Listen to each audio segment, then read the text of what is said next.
The black teen's palms were already slick with sweat when she dropped to her knees beside the little white girl, her tiny body twisted on the pavement, chest barely moving, while a motorcycle engine roared closer like a warning she didn't have time to fear. Before she could take a breath, a heavy voice exploded behind her. "Get away from my daughter!" And suddenly, the real fight began. If this already made your blood boil, tap like. And subscribe so you don't miss stories where justice finally wins. Aaliyah pressed harder, counting under shaking breaths, her voice cracking with every push. 27, 28, 29, the little girl's lips stayed still. No breath, no sound, no time. Cars slowed, people stared. But nobody came forward. Nobody helped a black teen kneeling barefoot on burning concrete. Try and bring a stranger's child back to life. Then the biker father stomped into the scene, leather vest, tattoos, panic twisting his face until it turned into something uglier. "Don't touch her," he barked, grabbing Aaliyah's shoulder and shoving her so hard she skidded on the asphalt.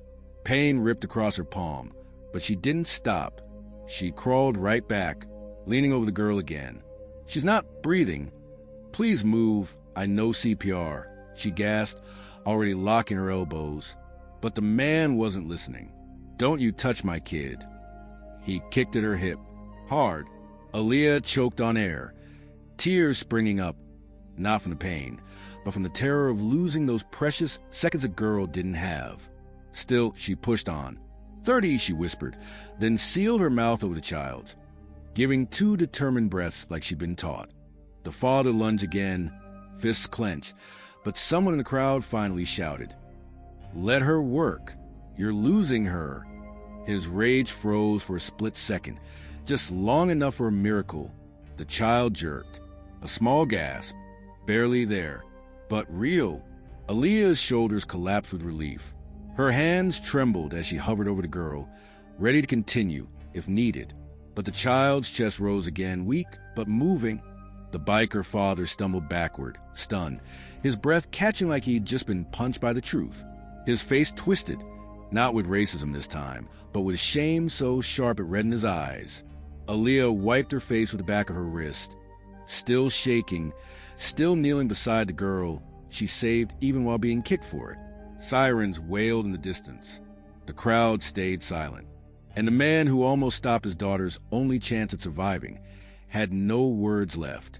The ambulance screeched to a stop, red lights washing over the street like a warning too late to matter. Paramedics rushed in, kneeling beside the little girl, Emma, checking her breathing, lifting her gently onto the stretcher. Aaliyah stepped back, clutching her bruised side, tried to hide the way her hands shook. But everyone saw, everyone, the neighbors who'd watched without moving, the man recording on his phone, the woman frozen on her porch. Every single one of them had seen exactly who saved that child and who almost stopped her. The biker father, Cole, couldn't look away. His face had collapsed into something hollow, something terrified.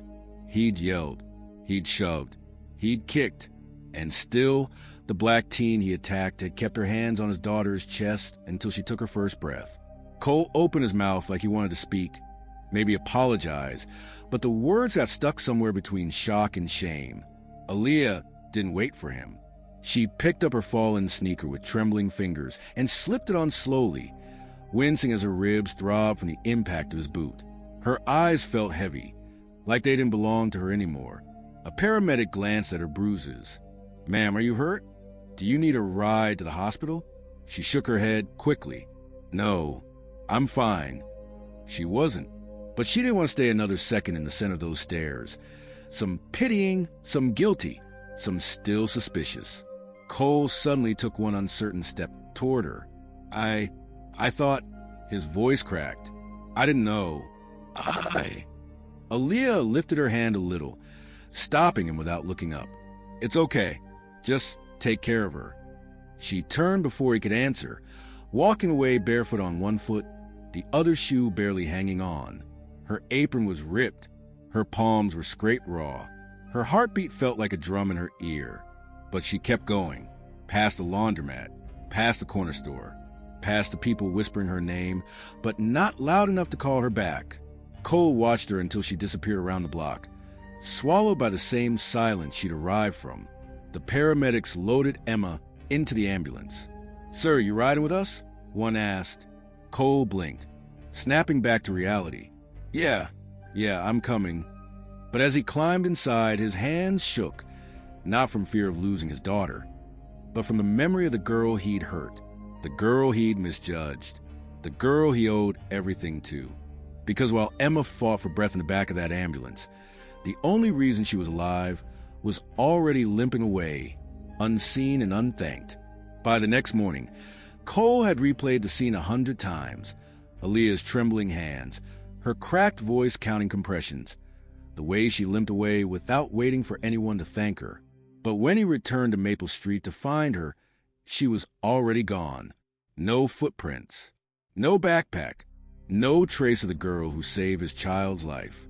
If this happened right in front of you, what would you do? Tell me in the comments. I read every single one. And if you stand for fairness, hit subscribe. Cole stood in the middle of the block where everything had happened. Same sidewalk, same heat, same cracked pavement. But without Aaliyah there, it looked different, emptier. He checked the corner store first. Mrs. Lynn, the owner, glanced at him over her glasses with that same wary suspicion he'd earned yesterday. "I'm looking for the girl from yesterday," he said quietly. "The one who helped my daughter." Mrs. Lynn hesitated. "She came in after you left," she finally said. "Bought a bottle of water. Was shaking. Looked hurt." Cole swallowed hard. "Did she say where she was going?" "She didn't say anything," the woman replied. "Just walk fast, head down." Cole pushed open the diner door next. The same bell jingled overhead. The staff glanced at his leather vest and stiffened. None of them had forgotten the scene outside. The waitress with the gray ponytail crossed her arms. "We don't want trouble." "I'm not here for trouble," Cole muttered. "I'm looking for that girl. Aaliyah, do you know where she lives?" The waitress's eyes softened just enough to show she wasn't heartless. She used to stop by before her shift. She looked bad yesterday, bruised, limping, said she was going home early. But what? The woman lowered her voice. "She doesn't have a real home. Honey, Aaliyah stays wherever she can." Cole felt his stomach drop. He stepped outside again, scanning the street. Cars rolled by. People walked dogs. Life moved on, as if the girl who saved his daughter didn't matter. But he couldn't move on. Not now. Not after what he'd done to her. Not after realizing she might be out there wandering alone, hurt and invisible. He checked alleyways, stoops, bus stops, anywhere a teen with nowhere to go might rest for a moment. Nothing. Every answer, he got led nowhere. Every clue faded into thin air. And somewhere between the guilt and the panic, one terrifying question kept punching through his chest. What the girl who saved his daughter needed saving herself? Cole didn't stop searching. Not when his legs ached. Not when the sun dipped lower. Not even when the guilt in his chest felt heavier than his leather vest. He checked every block of the neighborhood twice. Then a third time. And just when he thought he'd lost her trail completely, he noticed something. A stack of returned library books sitting outside the community branch. And on the very top, a paperback with a cracked spine, the same kind Aaliyah had been clutching yesterday before the accident. Cole pushed the library door open. The cool air hit him like a wave. People glanced up, mostly out of instinct, partly out of fear at the sight of a large biker stepping inside. But he didn't care. He scanned every row, every reading nook, every corner where someone quiet might hide from the world. Then he saw her. Aaliyah sat curled in a faded armchair near the back fiction section, knees hugged to her chest, her hair slightly messy, her face half hidden behind a book she clearly wasn't reading. One side of her jaw carried a faint bruise in the shape of a boot. His boot. Cole didn't approach her right away. He sat on the floor across from her, keeping a respectful distance, lowering his posture, letting her see he didn't come as a man who yelled at her, but as the father whose daughter she saved. Aaliyah lifted her eyes the moment she recognized him. Her body tense like she expected another blow. "I'm not here to hurt you," Cole said softly. "You already did," she whispered. The words cut sharper than any knife. Cole nodded slowly, accepting the hit he deserved. "You saved my little girl," he said, voice rough. "And I treated you like the enemy. I'm sorry." Aaliyah didn't speak. Her fingers tightened around the book. Cole reached into the paper bag he carried and slid it gently across the carpet toward her. Turkey sandwich, apple, bottle of water. That's it. Nothing else. No pressure. She stared at it for a long moment before asking quietly, "Why are you here?" Cole exhaled. "Because my daughter is alive because of you. And because you walked away hurt, and I didn't want the world to swallow you again." Aaliyah looked down, blinking fast. "Nobody ever comes looking for me." "I did," Cole said. Her breath shook, not in fear this time, but in something she hadn't felt in a long time, being seen. They had barely stepped outside the library when Aaliyah froze. Her eyes locked on a black SUV across the street, engine running. Windows tinted so dark you couldn't see a soul inside. But the second Cole turned to look, the SUV pulled off slowly, like whoever was inside already knew they'd been noticed. If you believe talent can silence every insult, share this video. And to everyone watching from the US, UK, and Canada, your voice matters. Cole's jaw tightened. "That car, you've seen it before?" Aaliyah swallowed, her hands curling into fists at her sides. "It was parked near the diner yesterday, then by the laundromat last week. I thought maybe I was imagining it." "You weren't," Cole muttered. A breeze rushed down the street, but it didn't cool the tension. Aaliyah's shoulders shook, not from cold, but from dread she clearly recognized too well. Cole stepped in front of her, lowering himself to meet her eyes. "Is someone after you?" Aaliyah didn't answer immediately.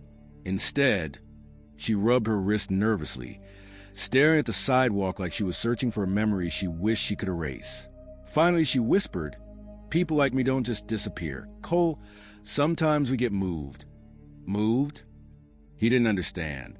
Aaliyah looked up, her voice barely holding together. "I was in the system. Group homes, shelters. Sometimes they lose you on paper. Sometimes someone doesn't want you found." Her breath trembled. "Sometimes someone wants you scared." Cole felt something inside him snap, not in anger at her, but at whatever shadow had its hands wrapped around her life. "Listen to me," Cole said, voice firm now. "Whoever that was, they don't get to watch you like prey. Not anymore." Aaliyah's eyes glistened. "You don't even know me." He shook his head. "I know you saved my child even while I kicked you. That's more than enough." Across the street, the last trace of the SUV turned a corner and vanished. Aaliyah hugged her arms around herself, shrinking a little. "I don't want to go back to being invisible." Cole stepped beside her. "You're not invisible. Not on my watch." Aaliyah blinked up at him, trying to believe that someone, anyone, meant those words. The wind shifted again, and somewhere in the distance, the faint rumble of another engine echoed, like a warning or a promise neither of them could yet decipher. But one thing was certain. Whoever was following her wasn't done, and neither was Cole. Cole didn't waste a second. The moment the SUV disappeared, he guided Aaliyah toward his bike, not pushing, not pulling, just walking beside her like someone who finally understood the weight she'd been carrying alone. "You trust me enough to come with me?" he asked quietly. Aaliyah hesitated, her fingers tightening around the strap of her small backpack. "I don't have many choices," she whispered. "At least you're not pretending I don't exist." That hit him harder than any punch he'd taken in a bar fight. He handed her his spare helmet. "I'll get you somewhere safe. A place where no one's watching you." Aaliyah paused before putting it on. "Why do you care this much?" "Yesterday I know what I did," Cole cut in softly. "And I'll spend the rest of my life making sure nobody hurts you again. Starting now." The engine rumbled to life beneath them, and Aaliyah's small hands found their way around Cole's vest as they rode through the fading afternoon light. It wasn't trust, not yet, but it wasn't fear either. It was something in between, something fragile. Cole brought her to his friend Tank's workshop, quiet, tucked behind a row of storage units, locked down tight. Tank, massive and bearded, looked up from the engine he was working on. "She's the one." Cole nodded. "The one who saved Emma? Then she's safe here," Tank said simply. Aaliyah stood near the door, unsure. "I don't want to be a problem." "You being alive isn't a problem," Cole replied. "Whoever's watching you, that's the problem." Tank dragged over a chair. "Sit, breathe, we'll figure this out." Aaliyah lowered herself onto it slowly, her ribs still aching. Cole noticed the way she flinched when she shifted. He knelt down in front of her. "Was it this bad yesterday?" "It's fine," she whispered. "It's not," he said. "You shouldn't have walked home alone like this." Aaliyah looked away. "People don't look for girls like me, Cole. Not when we get hurt. Not when we go missing." "Then consider that over," he said firmly, "because I'm looking now." For a moment, the workshop fell silent, just the ticking of the cooling engine and the soft hum of the overhead lights. Tank folded his arms. Who'd tail a kid? Someone scared of her or someone who owns her past. Aaliyah swallowed hard. I know which one." Cole leaned forward. "Then we start there. And this time, you're not facing any of it alone." Aaliyah exhaled shakily, the first breath of relief she'd taken in years. The sun had slipped behind the rooftops by the time Aaliyah stepped outside Tank's workshop. The air felt different now. Less heavy, less sharp. Cole stood beside her, arms crossed loosely, not guarding her, just being there. "You don't have to stay," she murmured. "I know," he said, "but I'm not leaving." Aaliyah stared at the ground, her sneakers scraping softly against the concrete. "You keep saying that like it's easy. People promise things they don't mean all the time." Cole shook his head. "I owe you more than a promise." He reached into his pocket and pulled out a folded drawing, one Emma had made in the hospital. A little girl holding hands with an older teen. Crayon hearts floating above them, one word written in shaky handwriting. "Thank you." Aaliyah's breath caught. She drew that. First thing she did when she woke up, Cole said, "She wanted to find you. She said your voice was the last thing she heard before she came back." Aaliyah pressed a hand over her mouth, trying to hold down the emotion rising in her throat. "Nobody's ever thanked me before." Cole smiled softly. "Then she's the first of many." A car drove past slowly, its headlights sweeping across them. Aaliyah tensed, but it wasn't the SUV. It was just a family heading home for dinner. For once, the world wasn't watching her with suspicion. For once, she wasn't running. Cole stepped closer, careful not to crowd her. "You're safe here tonight. Tomorrow we figure out the rest." Aaliyah wiped her eyes with the back of her wrist. "I don't know what the rest even looks like." "That's okay," Cole said. "You don't have to know everything today. Just know you're not alone." For the first time all day, her shoulders lowered. Not fully, not easily, but enough. The workshop door creaked open behind them. Tank leaned against the frame. "Kid, you hungry? We got chili. And cornbread. Not the best, but edible." Aaliyah let out a small, tired laugh. The first sound of softness she'd made since the accident. "Yeah, I could eat." Cole nodded toward the door. "Come on. Emma would want you strong." Aaliyah took one last look at the sky. Quiet, dark, peaceful, and stepped back inside. For the first time in years, she entered a room where she was an outsider, where someone stayed, where someone looked for her, where someone cared. And as the door closed, the fear she'd carried for so long stayed outside, left behind with the shadows that no longer owned her. If you believe no child should face this alone, share this story and subscribe for more voices that deserve to be heard.